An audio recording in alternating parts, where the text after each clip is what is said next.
I've struggled with perfectionism for as long as I can remember, but the fact that you're watching this video right now is proof that it doesn't have to control your life forever.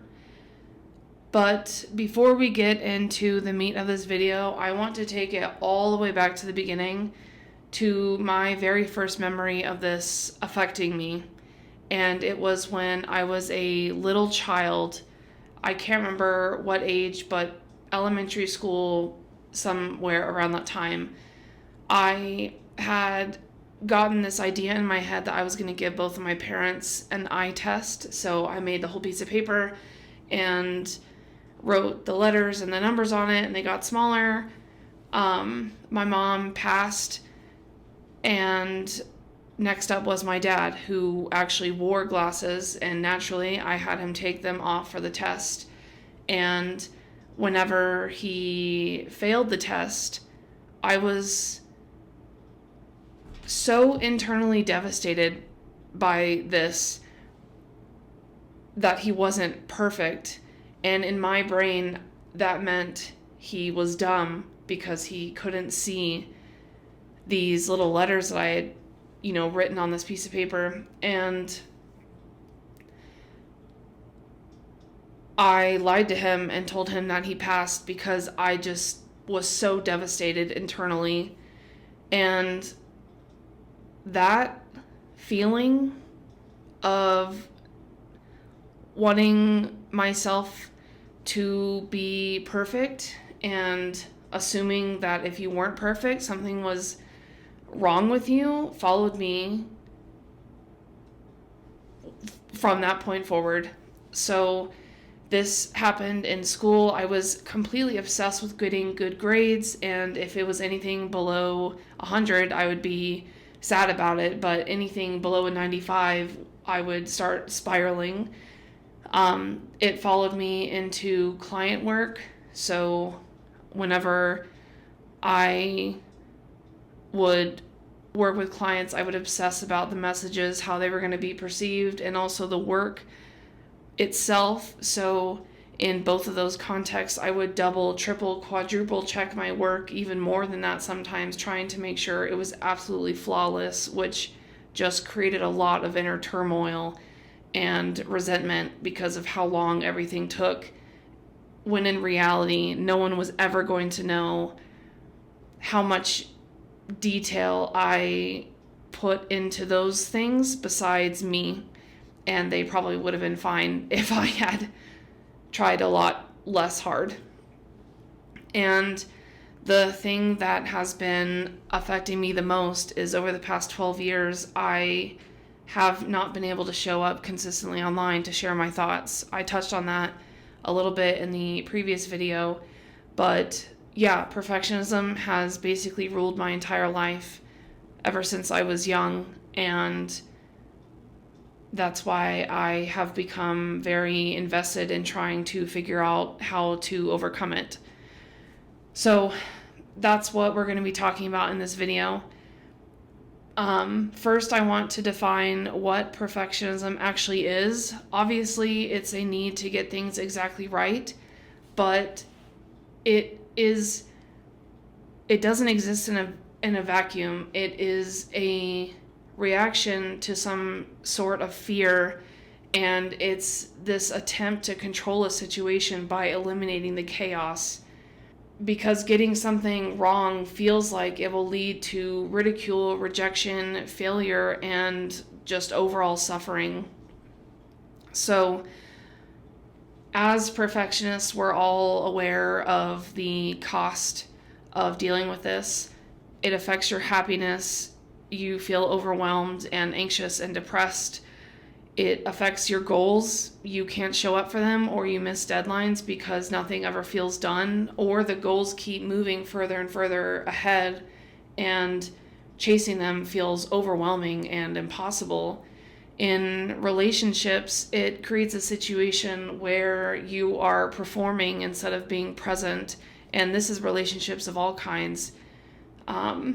Like romantic relationships, friend relationships, even strangers that you meet. But the reality is that that type of performing perfectionism isn't actually where connection comes from. Connection comes from showing the cracks, the imperfections. This also obviously has an effect on your internal cognition. When you're living in threat mode, your nervous system treats imperfection like danger, and your prefrontal cortex goes offline, your creative thinking is shut down, and you're paralyzed and under-resourced to be able to do the things that you want to do well.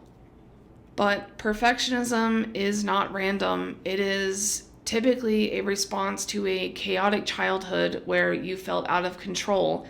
This could come from an unstable home. Maybe you had an alcoholic parent or an emotionally volatile parent like I did that you couldn't predict or control anything that they were doing or saying. And there was probably inconsistent criticism in this environment as well. So no matter what you did, even if you did what you were supposed to do, there was always something else that was being criticized in place of that original thing. So it was just constant confusion. And as a child, you learn a similar logic where your tiny brain is like, there is chaos. How do I stay safe? It's by controlling everything, by being perfect. And if I'm perfect, then they can't get mad at me or they can't hurt me. And I, touch on this in my last video, but I was raised by a narcissistic mother, and no matter how perfect or infallible I tried to be, it was never good enough for her. And so no matter what I did, I was criticized and I was punished, and there was literally no way to win in this situation. Like, these mistakes that I was making or imperfections or whatever were not just not allowed in the house. They were actively weaponized against me and held over my head and brought up later. And so it felt very unsafe to be anything less than perfect. So if you grew up in an environment like this, then you know that no matter what you did, it was never going to be enough.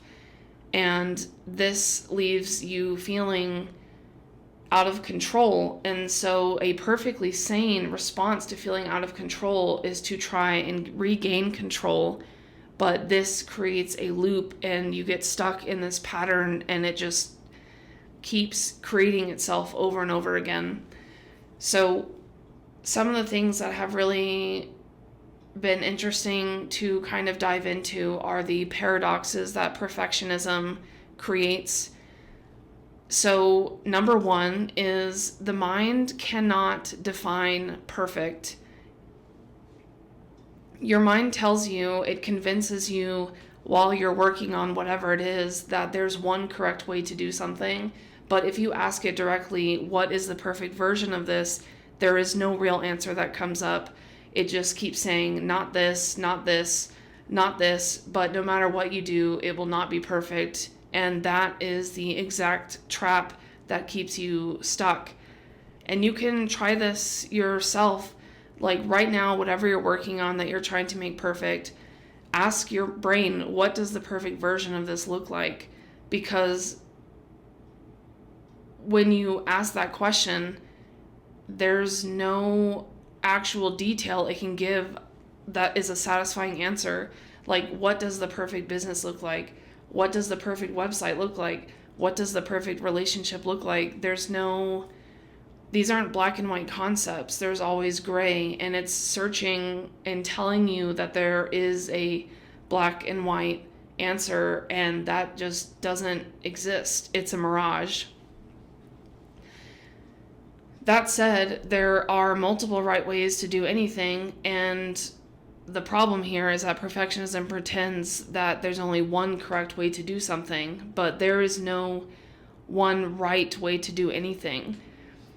Like, for example, let's say 9 students all write essays. Every single one of them gets a perfect score, but each one of them wrote a completely different essay with a different style, different arguments, different approach. So which one was the perfect one? This is the same conundrum that happens in relationships and business and even writing code, which for the longest time I thought was very black and white, which is why I was drawn to it. But it turns out there's a lot of ways to reach the same solution, and that is the uncomfortable truth that we have to deal with. But to me, the craziest part about perfectionism is that it creates the exact same chaos that it's trying to prevent. So you use perfectionism to escape the feeling of being out of control, but trying to control everything recreates the same out of control chaos internally. And this is how the chaos keeps itself alive in you. And this is the mind setting up an impossible situation that is the exact same impossible situation that you grew up with. So the very same mechanism that you're using to try and solve the original problem is the very same thing that keeps the same problem going on and on and on. So then this naturally brings up the next question of, how do we actually work through this? And I'm not a person who's going to say that we have to kill our perfectionism or get rid of it. I don't subscribe to that. I think in the right context, it is great to have high standards and to be hyper fixated on doing a good job.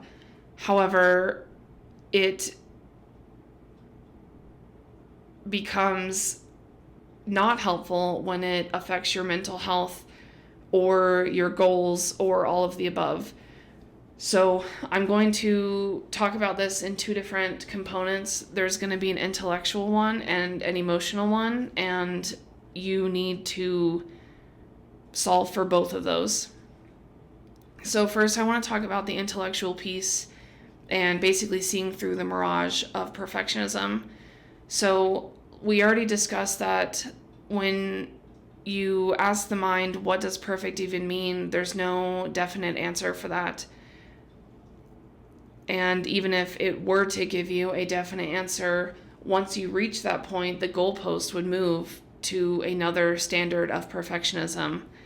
So this is just like a constantly moving goal point, and it's hard to hit a target when it's constantly moving.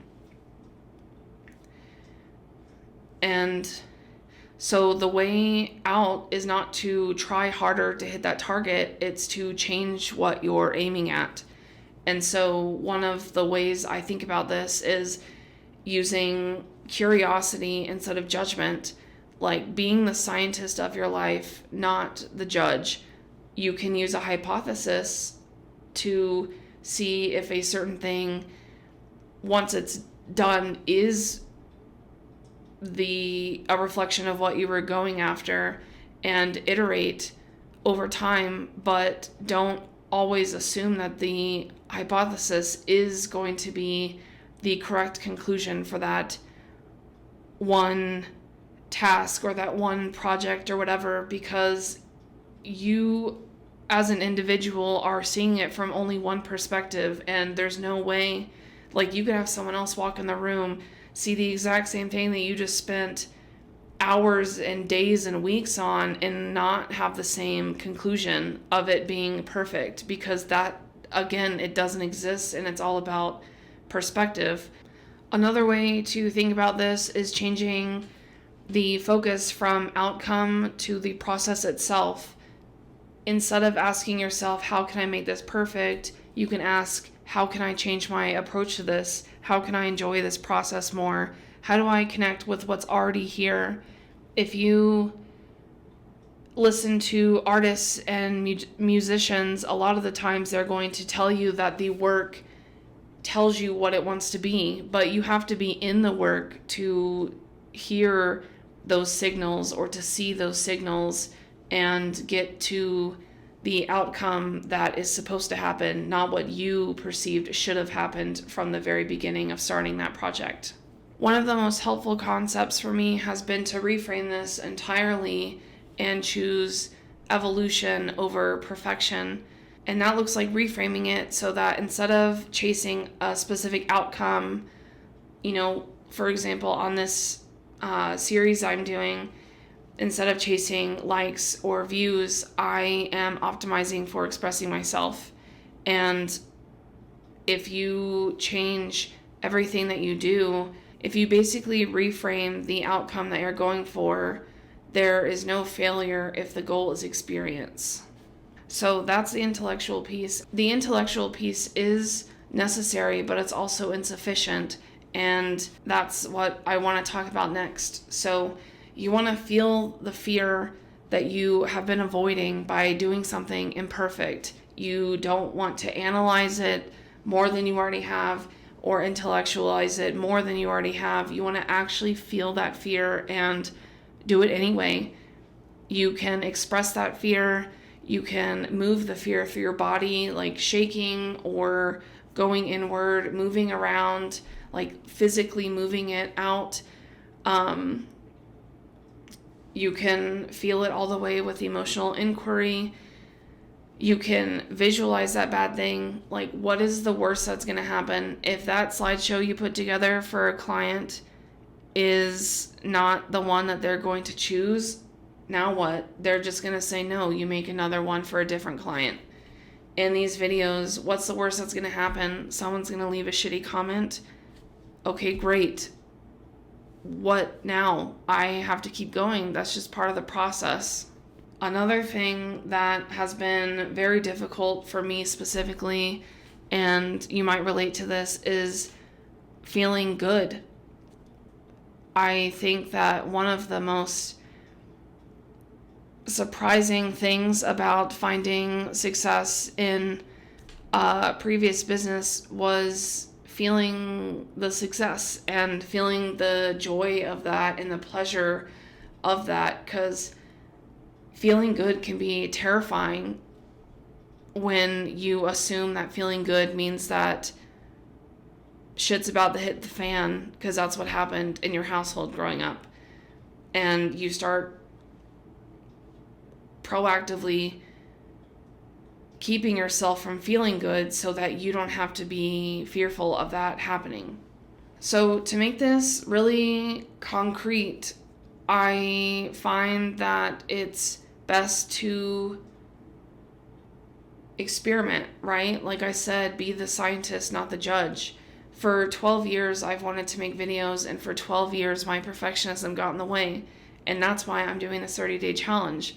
This video is only 2 of 30, and this whole challenge is not about making 30 perfect videos. It's about proving to myself that I can survive 30 imperfect ones. Is there something like that for you that you can do for 30 days?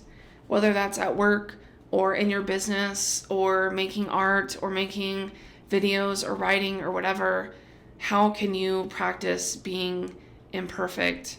Remember, there's no failure if the goal is simply experience or to learn more about yourself.